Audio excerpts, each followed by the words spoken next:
let's talk about a surprisingly dark movie. I don't know. I wouldn't call it dark. It's not super dark. It's got, like, its darkish moments, but it's not a dark movie. Nah. So, Ice Age. 2002, the first movie by Blue Sky Studios, who made last year's very good Peanuts adaptation. Yeah. The film was directed by Chris Wedge of Blue Sky, from a story by Michael J. Wilson. It was sort of shopped around a little bit. It was intended to be a dramatic, non-comedic, hand-drawn film directed by Don Bluth and Gary Goldman. Oh shit! And produced by Fox. They were gonna do another Land Before Time. Yeah, they were gonna do another Land Before Time. However, Land just after time. Land just after Land time. right after time started. However, as you may or may not know, Fox Animation Studios was shut down in 2000 due to their financial failure of various things, though they credit it to Titan AE. And so, Bluth and Gary turned down the opportunity to direct the film. So up-and-coming Blue Sky Studios, who had recently done the Oscar award-winning short film Bunny, which is a gorgeous film, and I recently rewatched it, and it was like a flood of memories coming back to me. It's a really Is that about the old lady rabbit? And that's about the old lady rabbit in her little kitchen mourning her dead husband. I remember that now. Yeah. It's one of those things I remember from a kid, but then I forgot. I always wondered if it was a real thing or not. Yeah. Because I actually remember seeing the whole thing. I think the Academy might have aired it, because it won short film in 1999. So I remember seeing it on TV. Tom Waits did the music? So yeah, Blue Sky Studios got the opportunity, got the script, and they turned it into a computer animated comedy, because computer animation is what they do. And comedy is, a good way to, if you want to jump into feature production for kids movies, for animation movies generally, you want to go kids and you want to go comedy. Yeah. Directed by Chris Wedge, who had also done Bunny, and Carlos Saldanha. Apparently, this is, who knows, but Don Bluth was very upset when they wanted to make the film CGI after the failure of 2D animation, because Fox blamed the failures of their animated productions on the fact that they were 2D, which is dumb. Yeah. So he was very angry about it. He refused to do it. He very much does not like CGI at all. And he, walked away from the project. Didn't Titan AE have some CGI? Yeah. Like, I don't remember that film being 100% 2D. Yeah, but, I guess what he's talking about... Did he direct that film? Yes. Yeah. And...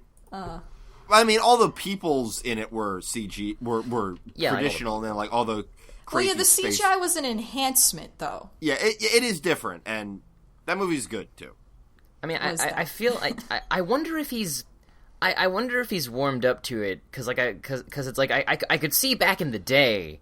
Yeah, back in the day, and he was probably angry because, the studio just shut down, and all the execs were probably blaming it on 2D for some arbitrary reason. Yeah, they pick the most bullshit reasons for most likely their own shortcomings in business, and because I think a lot of obviously obder traditional animators are going to be like, what's this new thing that I don't know how to do? It's bad. But really at the end of the day, it's the same shit with a different with a pooper instead of pencil. Yeah, Miyazaki was the same way originally until Lasseter invited him to Pixar back when Pixar was only doing shorts, and they showed him Luxo, Junior, and he was like, oh. No, this is very good. Yeah, because one of the things that I notice when I read the animator's survival kit by Richard Williams, who did his main thing is he did Roger Rabbit, the animation on that. Every time he talks about this is this thing is like a universal, you got to do this to be an animator. unless it's like CG. I don't know what those guys are doing, and I'm like, dog, they're doing that too. It's all the same. It's because in the beginning of CGI, and my professor sort of explained to me, it was very much a fascination not among animators, but among tech people. It was a way of sort of like building and producing software and showing it off. So your original CGI films weren't about telling stories, they were about showing off your program. They were and what tech kind demos. of cool shit you could do with your program. And that was Luxo. Luxo was displaying the lighting engine, the way that they could have that directional lighting. Yeah, but it was also trying to tell a story, which always set Lasseter and his other cohorts kind of apart at the time, because they were interested in storytelling with the medium as well. They weren't just interested in selling the software. Anywho, so this film came out in 2002 when all of us were little tiny kids. This is so the second. small. It's actually the second movie we've talked about that was nominated for the Academy Award for Best Feature in 2002, the first being Spirited Away, which won. And I think I mentioned on this episode, that was a good year. The nominees that year were great. The others were Lilo and Stitch, Spirit, The Stallion of the Cimarron, which was all right, and then Treasure Planet. 2002 was like a big year for me. Yeah, great year for animation. All the theatrical movies were great, and Homestar Runner was king.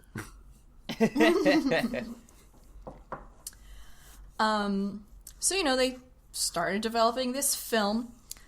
Casting, of course, they're a new studio. They want the film to be successful, so they go for primarily, famous actors.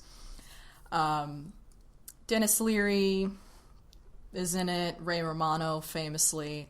The funny thing about Ray Romano, though, is when they were going to cast Manny originally, they were looking for, like, big, deep voices, like James Earl Jones kind of voices.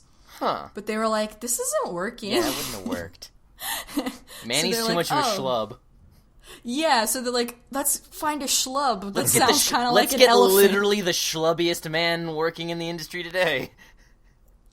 And then Kevin James was busy. Like, give Ray Romano some credit, is what I'm saying. He's not the schlubbiest. He's not the schlubbiest, no. Apparently his voice sounded appropriately elephant-like, being deep and slow. Way to go. And then John Leguizamo played Sid. He was cast as Sid. Apparently he tried 30 different voices. Yeah, and he went with this one. Yes. Apparently he viewed a documentary about sloths, because he was very into this role, and learned that they store food in their mouths just all the time. So he was like, okay, what if I talk with food in my mouth? And so he did, and that's how he got the voice. He got like this voice. He's always talking like this. Like,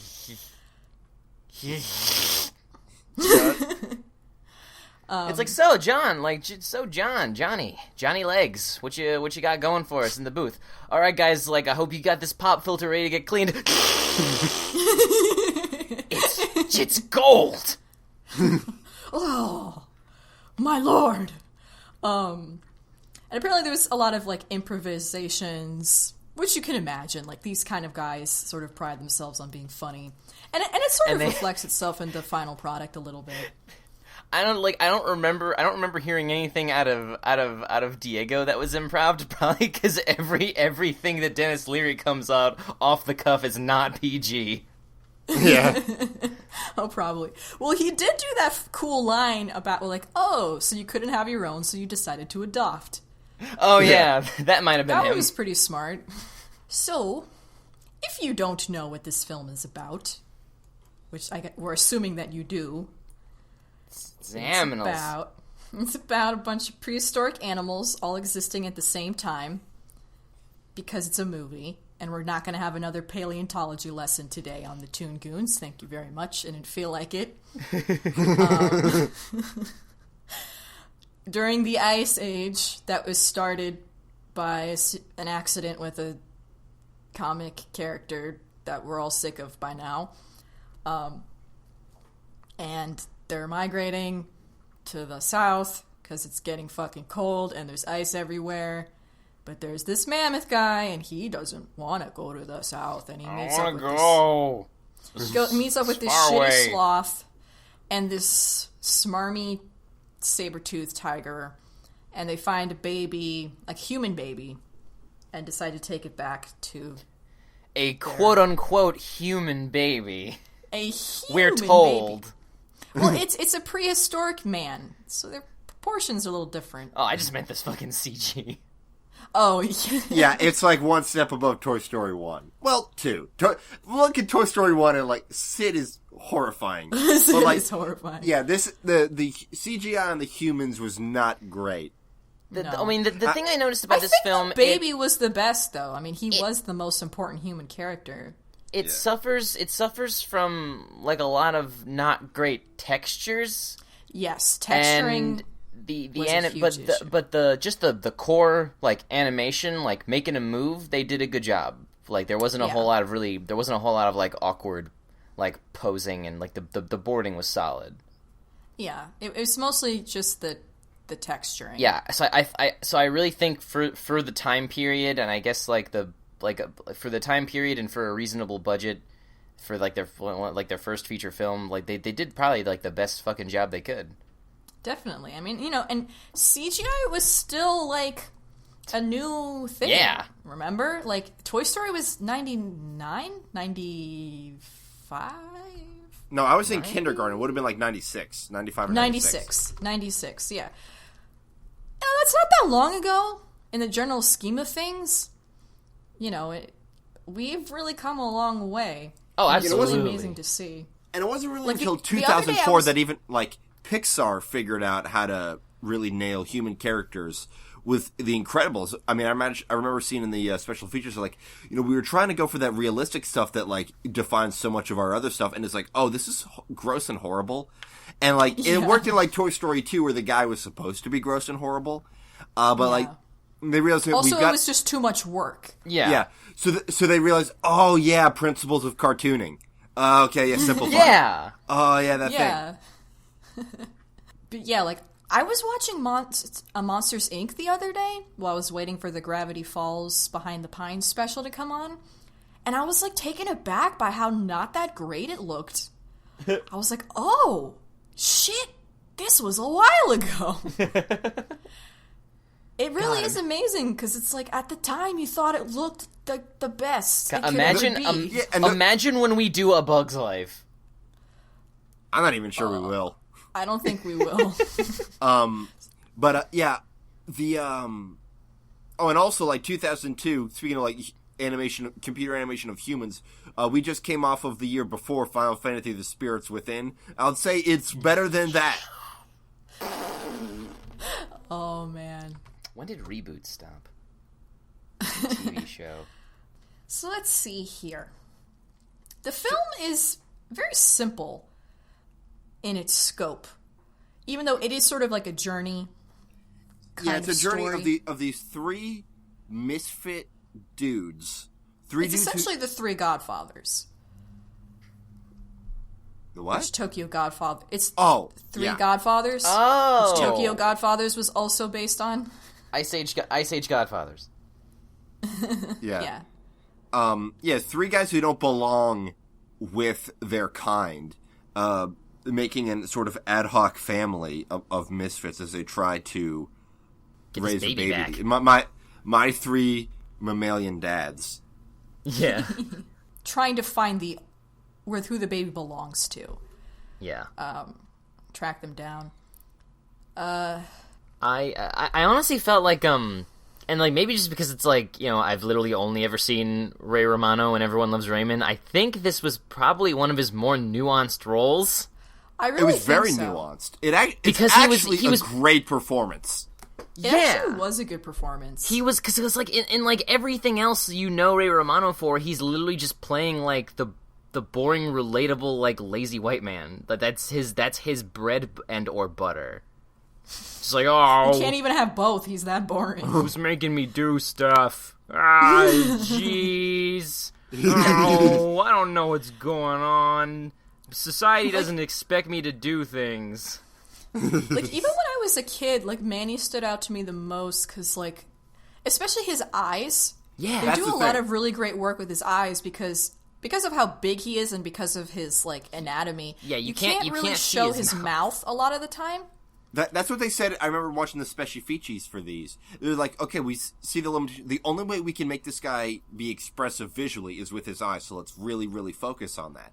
And because he's also not as expressive as, say, Sid, who there's a lot of physical comedy with, of variable effectiveness. Quality. The nuance of his performances was really, really necessary to make Manny work as a character. Yeah. And I think they did a pretty good job.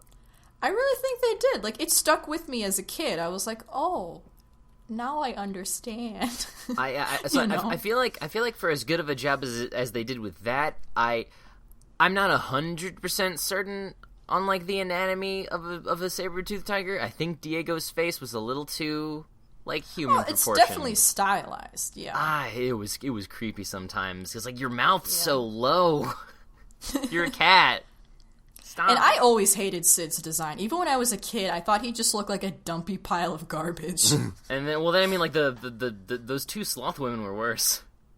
Oh man, with their fur boobs, with their giant fur boobs. Yeah, like most of the time, like cartoonists go with like a nice conservative, like just chest bump, like the kind you're only allowed to go 25 miles per hour over. But like these were roadblocks. Apparently, those women were featured in a cut scene in which Sid asks them in the mud pool if they want to jump in the gene pool with him. And then what? They murder him on the spot. One of the rhinos do, remember? Yeah. Well, yeah. It's just a movie about people trying to kill Sid. There's a lot of killing in this movie, and it's very.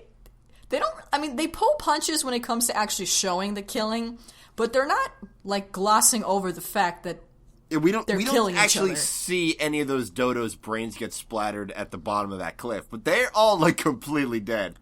And they're all and they use the word kill a lot, which for a while wasn't something you could really say in a kids movie. Like you always wanted to sort of sidestep it as much as you could, but it was humans killing animals, killing animals, just. I think in movies you could say it a couple times. TV was right out. Yeah. I think they said it a lot in this movie. Yeah. Because it was kind of a heavy plot, like for everything. There was death everywhere. I mean, because it's a harsh situation and it's all about survival. And yet, throughout like the one thing, my main thought coming off of this movie and then thinking about the rest of the franchise, was Diego eaten? Yes. Was he eaten, dog? Like, okay, maybe he just, like, starved himself for this movie, because it only took place, like, a couple days, and, like, food was hard to find anyway, but, like... It seemed like that was the case, because the other Sabers were really hungry, too. They're friends, but then they're friends forever. It's like, what are Sid and Manny allowing him to kill? I guess people he's not friends with. like as long as I don't know him. I mean, they were actually also looking at Ving Rhames for the voice of Manny. Can you imagine that? That'd be all right. No, Ray Romano very much fits this character. Yeah, amazingly. Well, amazingly. Like I never thought I would say that in my life, but here you are. Meanwhile, one of the like B-list, one of the like other saber-tooth tigers who wasn't Diego or the leader guy was like Jack Black, and I couldn't stop hearing it. Really, I couldn't hear it until I saw in the credits, and I was like, "Oh shit, I should have been paying attention." I immediately knew that was Jack Black, and it got me thinking, like, because that was like 2002. That was like roughly around when he was like about to blow up. So like it got me. When was School of Rock? Yeah, that was 2003. That was immediately after this. Yes. Okay, so I was just thinking, because it's like man, was like this is a really bit part that's really dumb. Was Jack Black better than this at the time? I don't think so. I think for some reason, as a young child, I was aware of Jack Black more than everyone else was. We were aware of him too, because he did a lot of kids stuff too. He won like Kids' Choice Awards a lot. Oh yeah. He did some stuff with Nickelodeon, Slime Time Live or something. I don't know. That's weird. So Nickelodeon was just like, "Hey, let's get the Tenacious D guy for our kids show. Yeah, he did a lot of kids stuff. One interesting thing about this film was they had to change the ending pretty significantly. Originally, the scene where Diego died was supposed to be his actual death. Well then. Like, he wasn't going to come back. And you can kind of tell. Yeah. I mean, he got some major internal damage going on. Which is a great way to sidestep the blood issue in a kid's movie. Yeah. Just hit them really hard with rocks. I mean, that'll do it. It'll do it. And it won't look You'll as die. bad as it is. But apparently, you know, they test screened it, and it went very poorly. There was a lot of screaming and crying children. And Dennis Leary pretty much told them, like, that's not a good idea. And so they're like, okay. My kids hate me enough as it is. Let's make him not die somehow. Let's fucking pull a frickin' Duke from the G.I. Joe movie. But they didn't alter the death scene at all. They're like, that was like, he was supposed to be dead. Like, he died. They didn't make it seem like he died less. Although they did do a better job than the G.I. Joe movie, because he actually shows up again. The ending of the G.I. Joe movie, they tacked on somebody at the very end of the movie, after they defeat the bad guy, and someone just yells, "And Duke's okay!" that was it. That's how they fixed it. Oh, man. Hey, guys, Duke's all right. A character in the background yelling into frame. Yeah. Some other fun facts about Scrat, the secret origin of Scrat that you never really wanted to know. Michael J. Wilson, who's a writer on the movie and for Blue Sky, said that the idea from Scrat came from his daughter, Flora, who one day had this idea of mixing a squirrel and a rat together. A Scrat. Amazing. If you will. Sure. And, you know, she came up with this idea that he was obsessed with the acorn. So he essentially, took his daughter's idea and stole it. And she took him to the cleaners. Because I don't know if you know this, but there is no such thing as a saber-toothed squirrel. There never was. What? There's no reason for a squirrel to have fangs. Then Nina, then what caused the Ice Age? Duh. He only existed. He wasn't intended to be a major character. His only role was to provide a reason why the Ice Age was happening, when it was happening, and justify why all these animals were together. I actually I liked that he was there to sort of just have something else going on other than this pretty by the books kids movie plot. Anytime it would cut to him, I agree. And honestly from the from the first time he the second or third time he showed up at some nighttime sequence, but then there was a whole thing, and then he didn't show up again until they go down into just before they go to the ice caves. He just pops up every once in a while. I kind of wish they put him in a couple more times in between that. Instead, we had the whole montage with that one montage song that's in all the montages. That song is fucking great. Excuse me? Don't you start, you grade A son of a bitch. I like that song, but it's so this everywhere. Movie was my introduction to that song, okay? That in itself is a very valuable thing. A whole generation of kids learned of the existence of Rusted Roots, Send Me On My Way because of this movie. And that in and of itself makes this film a service to mankind. Okay? How come every time step back. How come every time we do a non-amazingly critically acclaimed CG movie, I fucking get run through? Just don't call me when we do them. I just really like that song, okay? And it was the first time I ever heard it. I like the song too. I'm literally not saying anything about the song. I'm saying just that the montage was a bunch of nothing. Well, no, but this every time there is the other people deciding to use a song isn't a judgment on the song. Right. I just think it happened, and I was like, oh, of fucking course it's this song. Well, you know what is a good song that isn't derivative or anything? The title song, the theme song for this film, was really good. I had forgotten about it, but then when it started, it was like... It's a very catchy little song. And it was fun to hear again. It brought back so many memories of being, I don't know, 7, 8. I think also I literally didn't see this movie when it first dropped. I completely missed it, and I saw it like a handful of years ago. It was a while ago, but also like I'm an adult now, so a while ago still isn't like a little kid. So I was just like, okay, that was a film. Oh wow! Me and Nikki saw it when it was in theaters. Our dad went to take, and our little sister Lucy too. Our dad took us to go see it in the theaters. I didn't and I still still kind of remember watching it in the movie theater. Everyone, like everyone else in my family hates going to the movies, so I didn't go see a lot of stuff until I was like old enough to ask someone to drive me there and then leave and then come back when the movie's over. We were lucky because our mom got kind of tired of kids' movies, as you would as a sane person, because a lot of them aren't always good, and as kids we demanded to see all of them.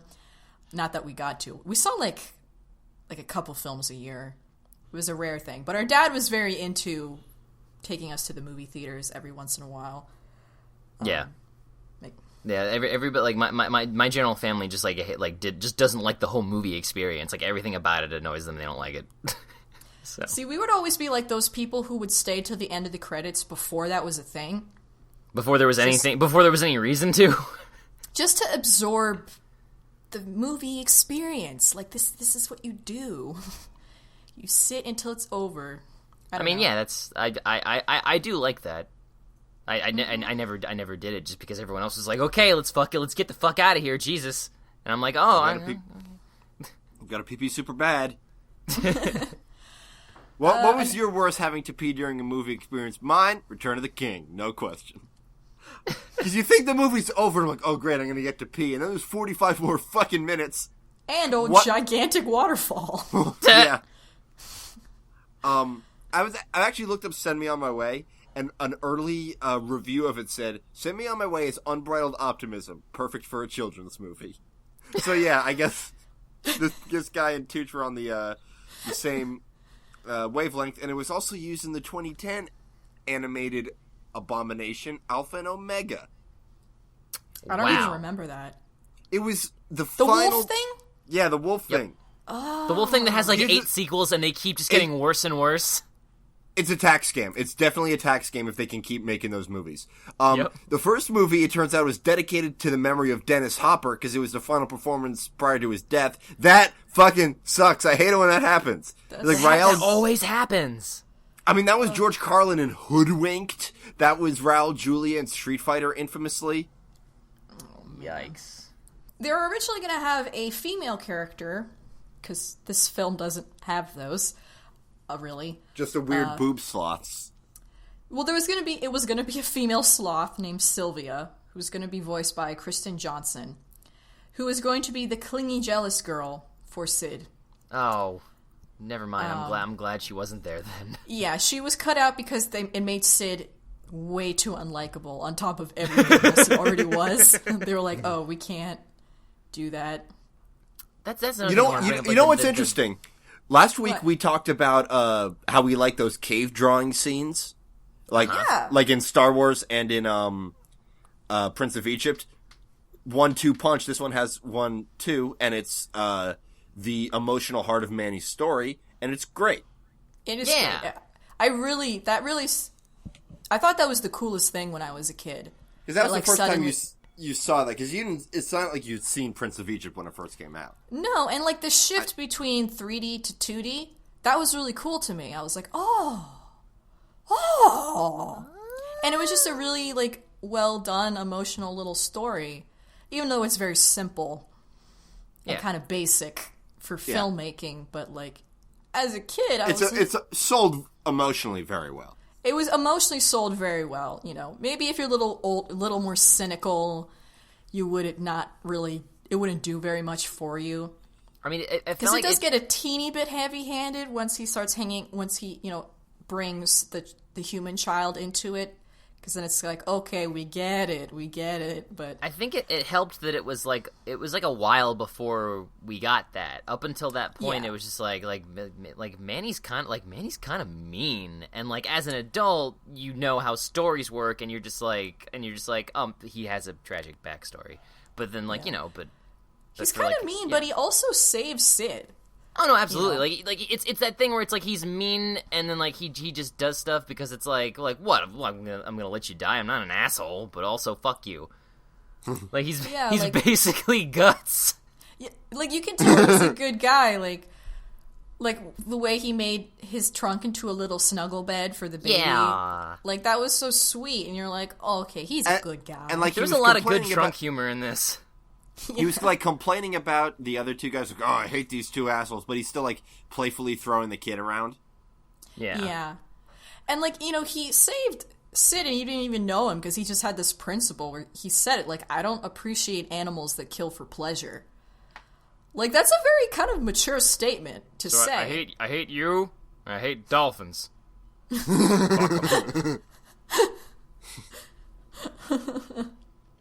Joke's on you, I hate myself, and then he gores him. And I mean, it makes sense to be mean to Sid, because he's Sid. Fuck Sid. Like, I didn't even like Sid as a kid. At all. I thought it was funny when the other two were mean to him. Because, like, he kind of had it coming. Because not only is Sid, like, an idiot, he's also very full of himself. So that makes for like a great comedic character that you can kind of riff on. When it was for the first part of the film, when it was just Manny and Sid, and then like Sid just like decides to start following Manny around apropos of nothing, I just sort of like had this moment. I was like, this is just worse Shrek. This is worse Shrek. Well, he followed him around because he needed a bodyguard. Yeah. But like it just gave me that vibe, because it's like it's that whole thing where it's like the big upset grumpy dude with the heart of gold is just like kind of trying to ignore him, but like he won't shut up. Yep. When was Shrek? The year before. Was it 2001? 2001. Oh. Yeah. Yeah, no, it's similar. Yeah. Definitely. Apparently Disney was, before Fox sold it to Blue Sky, they offered it to Disney. But Disney's like, nah. We don't need it. We don't need it. And it turns, they're still milking this franchise, so it turns that's another what if. Yeah, a new film's coming out this year. Yeah. What? Oh, Continuum Shift or something? Collision Course. No, wait, that's... Yeah, it's a continuation of the short film we saw before, where Scrat goes into space? Yeah, the poster is still Scrat in space. The astronaut suit that he has. Oh my god. Neil deGrasse Tyson is in it. And Adam fucking Devine. Hate that guy.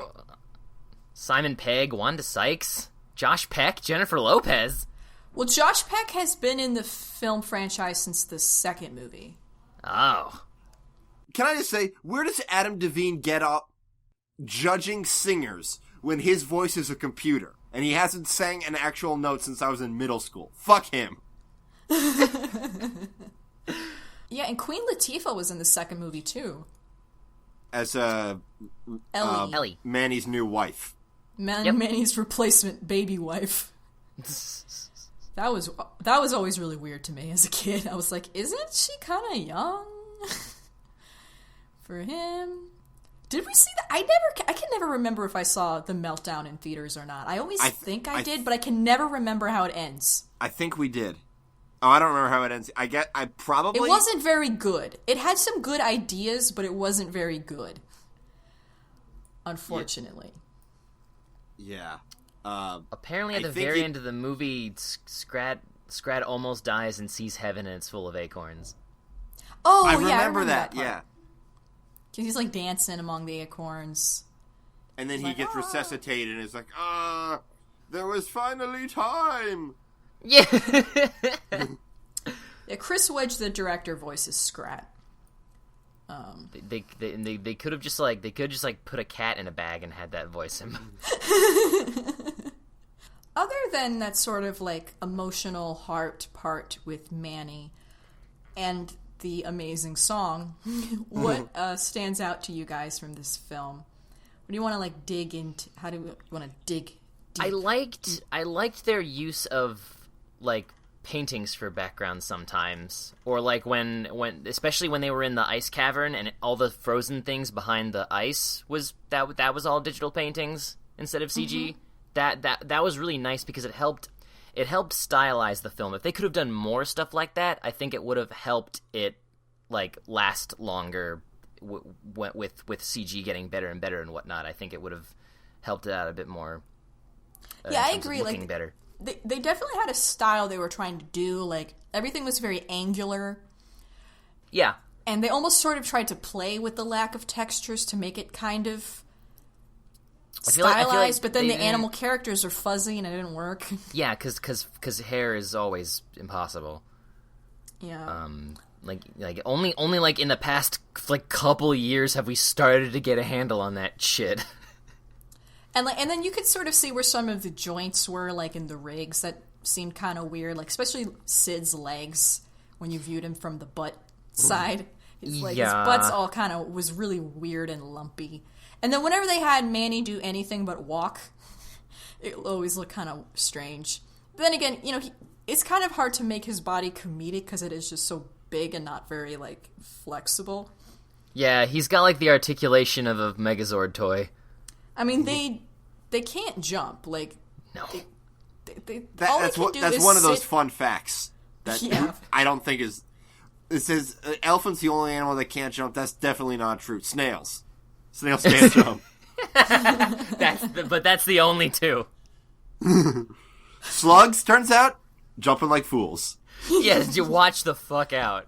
Because they don't have those shells on their back to hinder them. They're not overburdened. What? You know what was a weird parallel I noticed was the ending where like they reunite the kid. Something about the way that is framed with the environment and also like the events gave me a good dinosaur vibes. It did. It really did because it's a redemptive sort of arc, which is something that I noticed more as watching this as an adult because the human chief, they killed Manny's family. And Manny goes up to these people that he should be very angry with without any violence and returns to them one of their own. And they're quote unquote like little pink thing, even though like none of those humans are white. Well, I think they were calling them pinky because they didn't have any fur except on their head. I guess. Because compared to an animal, we're pinky. Oh, I was just gonna say my whole thing with that whole ending scene was it's like I was putting myself in the mentality of like a human because it's like again it's like cartoon animals who have like agency and sentience, but then it's these normal hunter-gatherer human dudes who like don't know that animal. I guess they just don't know animals are this smart. So it's like he sees this elephant with a baby, and they must think it's some like the spirits have called upon nature to save my baby, and it's like, nah, dude, these guys are just doing you a solid. Yeah, like, of course they were going to attack at first, because it's a giant mammoth approaching you. It's just like, this guy was in awe. This guy was, like, in awe. Like, it was probably one of the most, like, spiritual experiences of his life. But on the other end, it's just like, oh, here you go. All right, bye. Let's go. I mean, I thought the giving of the necklace thing was actually really sweet. Oh yeah, no, yeah. I thought it was very spiritual. Like there was respect, like because they had sort of established that the humans in this world they're really not any different from any other animal. No, they're doing the same thing. They consider them dumber. Like Diego's like, what are you doing, Sid? You know humans can't talk. Yeah, like they do what all the other animals do. They kill other animals, they eat them, they make shelter, they have babies, they migrate, whatever. And the other animals just kind of see them as another predator. And, there is this reoccurring theme of, like, the role of the predator. Because, like, Manny always gives Diego a hard time for being a predator, and it's like, yeah, but that's what he is. Like, you make it seem like that's something that he can choose not to be. Sort of the same with the humans, and then there's like the dilemma with like, oh, so we're gonna raise this kid so he can grow up and fucking kill us? Great, that's smart. Yeah, woohoo. Yeah, that's what I was gonna say. Is that there's that undertone, like especially when it's like, how the fuck are you supposed to be a predator? You got no claws, no teeth. What are you? You're just a bunch of folds of skin in a wet sack. Something like that. And he's saying that with like a lot of darkness in his heart because it's like. His species killed his family. So he's like, this was my family really killed by one of these dumb idiots? Like there's some actual darkness there, and it's very interesting once you get that reveal. It is very interesting the whole way through because the other animals really don't understand the humans. Like, they know they're around, they know about them, they know what they do, but they're just, they're like, what? They wear clothes, which is weird to them. The idea that they would kill an animal to wear their skin or their fur is, like, unheard of. That's like, if you think about it, like, the first time that happened, that's messed up.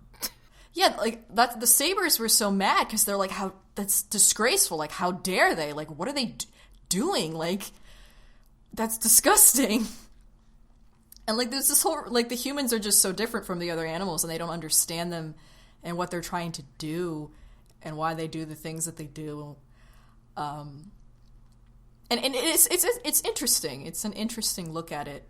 One scene that I thought was very interesting, especially looking back, knowing, Manny's backstory, was when he first encounters the mom, because he just stops completely dead in his tracks and he's like stunned, and like at first you're like, is he scared?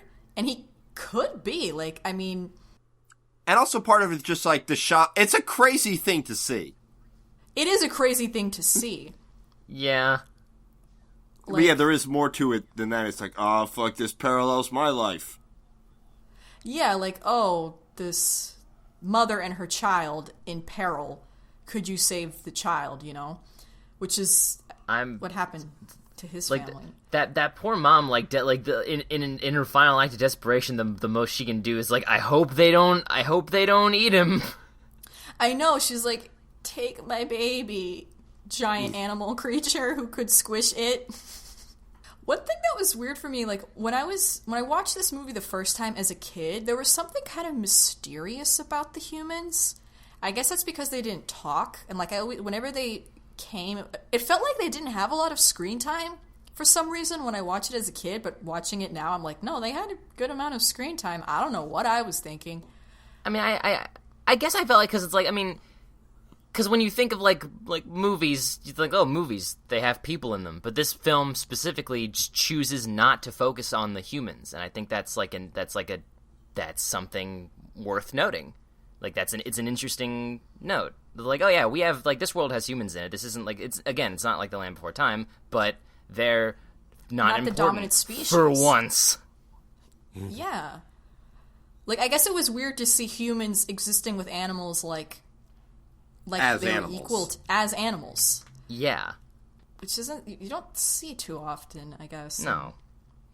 Humans are always the freaking most important freaking thing, blah, blah, blah, blah, blah. It's the worst in sci-fi. We have a whole galaxy of, like, any kind of thing. It's either, like, not only do most of the aliens just, like, oh, it's just human, but you got some shit on your face, bro.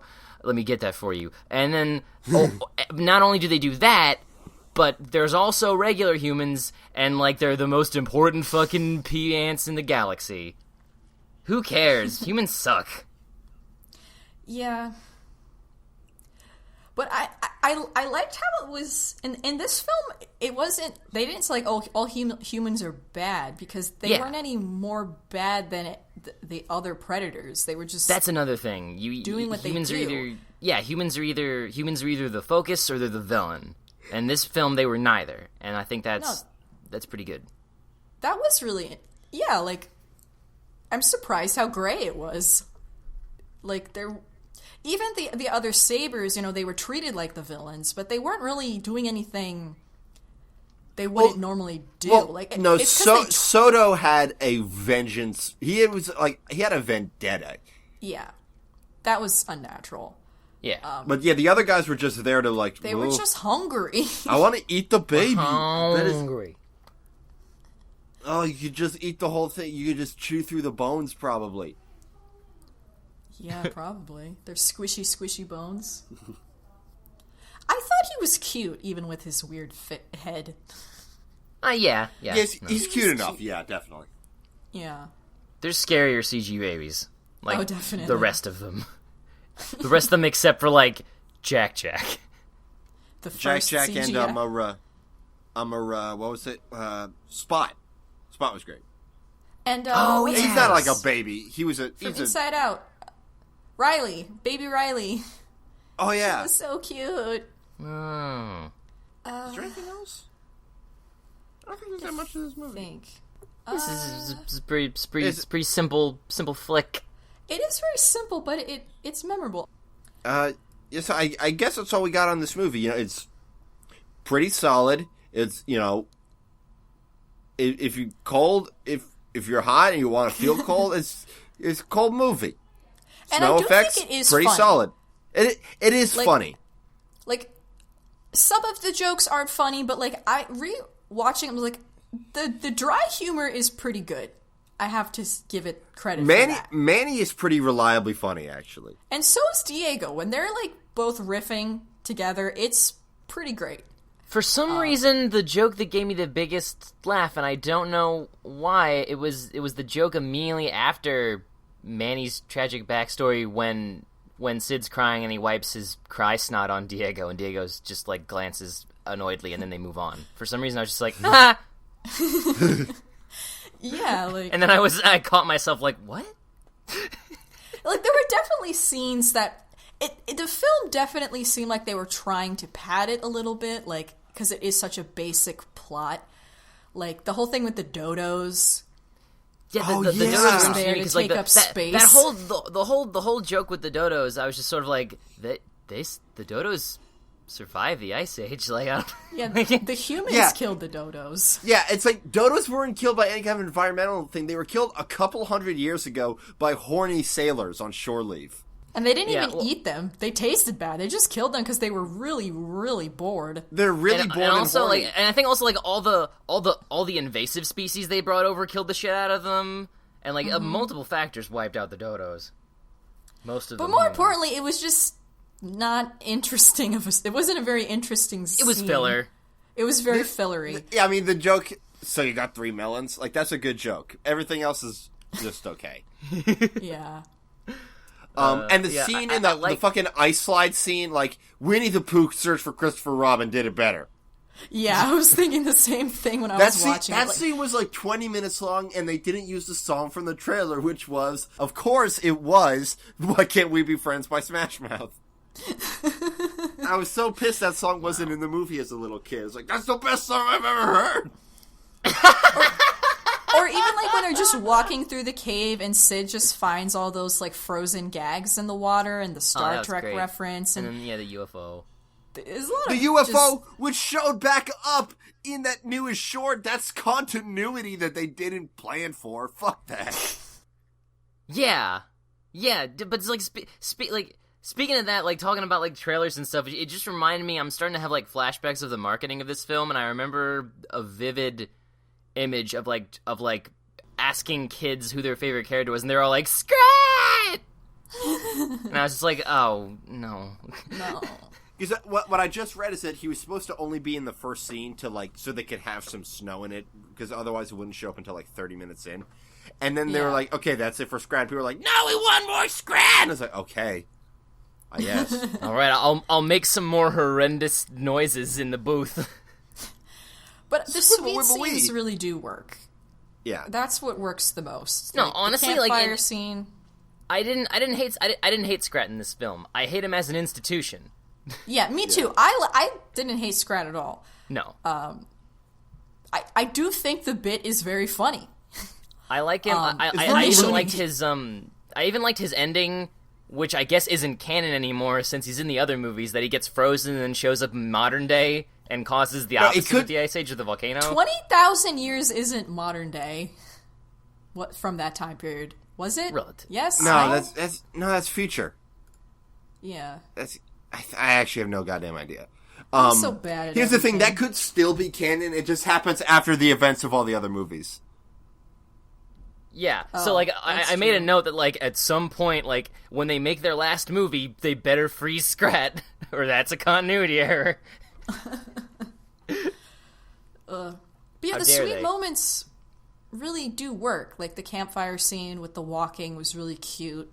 Especially because, like, these are animals, and the whole idea that a human can't walk is, like, crazy to them. Yeah, like, most animals learn how to walk where they're still dripping with amniotic fluid. Yeah, and they're like, oh, look at this little doober doing a thing that he should already know how to do.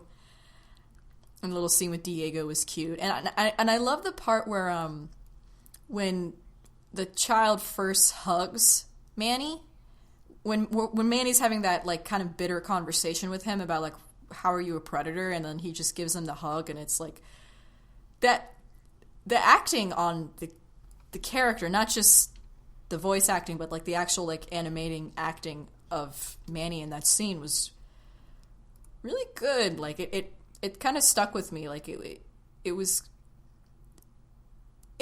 really did lead on that there was something else going on with this guy before you knew what it was. Yeah. Sorry, I didn't. Yeah. So I think that's a good place to stop with this movie. It's got a recommendation from us, not a glowing recommendation, but definitely worth watching once. Definitely. Yes. It will not kill you to watch it once. Nope. Unless you're scratched. So Blab.